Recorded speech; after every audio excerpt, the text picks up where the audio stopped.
En l'honneur de Siyum Rambam, je voudrais partager avec vous une expérience personnelle, ou plutôt un message personnel que j'ai reçu du Rabbi il y a des années. On avait l'habitude d'organiser des Shabbatons partant de Montréal, un bus d'environ une cinquantaine de personnes, pour passer un Shabbat entier chez le Rabbi au 770. D'abord, les familles logeaient chez les familles à Kronheitz. Plus tard, quand il y avait l'hôtel Grand Palace qui a ouvert, on logeait tous ensemble dans l'hôtel. On faisait le repas de Shabbat et ainsi de suite à l'hôtel. Mais bien sûr, les prières et le Farbrengen, on a tous participé chez le Rabbi. D'ailleurs, le Rabbi a montré beaucoup d'importance à ces Shabbatons. Il demandait toujours au groupe de faire le Chaim. Le Rabbi a fait allusion au fait qu'on est là, en disant même que ce sont des personnes qui sont d'autres coutumes. La majorité étaient des Séfarades. Malgré ça, ils sont venus, ont participé ici, et c'est une chose extraordinaire.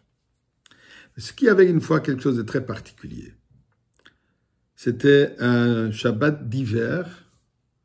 Shabbat à de la Nirot était environ vers 3h30, 4h moins 20, je ne me souviens pas exactement.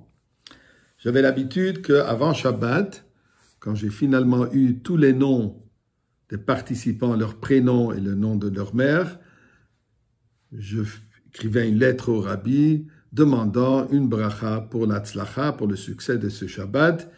Je remettais à un des secrétaires Maskirut, le secrétariat du Rabbi, qui le remettait au Rabbi.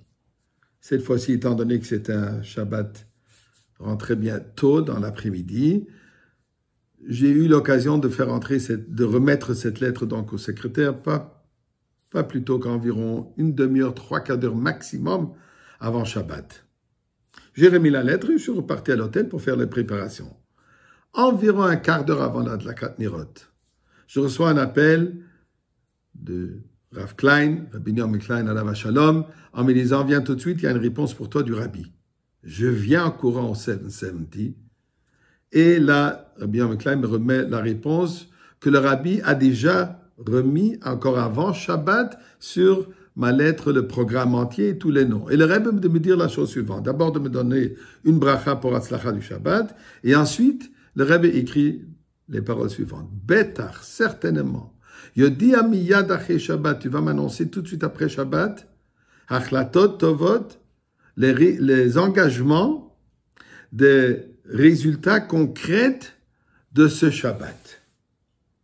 Bien sûr, c'est un Shabbat extraordinaire, surtout qu'on a vu à quel point le Rabbi donne son attention, que quelques minutes avant Shabbat, le Rabbi prend son temps pour nous donner une bracha et en plus de nous donner un message. Tachlis, il y a quelque chose de concret qui doit en sortir. Motzei Shabbat, on avait toujours un grand Melavé Malka avec de la musique, une grande fête. Là, on a tous pris cette décision que chacun et chacune va écrire une lettre au Rabbi et citant dans cette lettre quel engagement ils prennent, dans quoi ils s'engagent à s'améliorer dans une des mitzvot, Torah et mitzvot.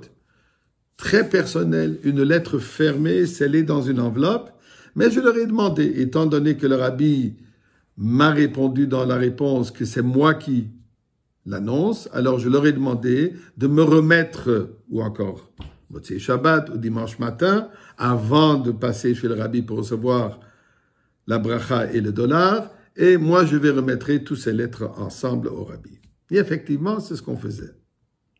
Et depuis, c'est devenu l'habitude, à tous les Shabbatons, dimanche, quand on passait devant le Rabbi pour recevoir la bracha, une fois que tout le groupe est passé, je passais en dernier, le Rabbi qui me donnait à moi personnellement d'abord $1 en me disant Atzlacha, bracha v'atzlacha, bracha v'atzlacha, et ensuite, immédiatement, je remettais les lettres en disant Das seinen Achlotes von Tetzois Poel Mamish von Shabbos. Ça sont des engagements, résultats de bonnes actions de ce Shabbat. Que le Rabbi me donnait là-dessus un deuxième $, et me disait Bracha v'atzlacha fadei achlotes toivos. Une bracha et atzlacha, succès pour ces bons engagements. Ceci m'a enseigné quelque chose. Que le Rabbi nous dit, on a participé dans une expérience, un Shabbat chez le Rabbi qui est extraordinaire. Mais ce qui est important, qu'il y a des résultats concrets. De la même manière, je pense, ceci est vrai dans toute expérience. On participe à un Siyum Rambam, malgré le fait que nous savons, l'Halakha nous dit que quand on participe dans une conclusion d'une étude de Gemara, Mesechet, c'est considéré comme si nous-mêmes, nous l'avons étudié, ça devient une fête pour nous-mêmes. Par exemple, la veille de Pessah, Tanit Bechorim, on n'a pas besoin de jeûner si on est au Bechor, si on a participé dans un Siyum. Mais c'est sûr et certain que participer dans le Siyum, c'est pas la même chose que participer à l'étude entière à toute l'année. Donc je pense que c'est un bon moment maintenant, pour nous tous, au moment de Siyum Rambam. On vient de commencer le 40e cycle de l'étude de 3 chapitres, ou le 14e cycle de 1 chapitre tous les jours. 40, le chiffre 40 est très important, Ben Arbaim le Bina.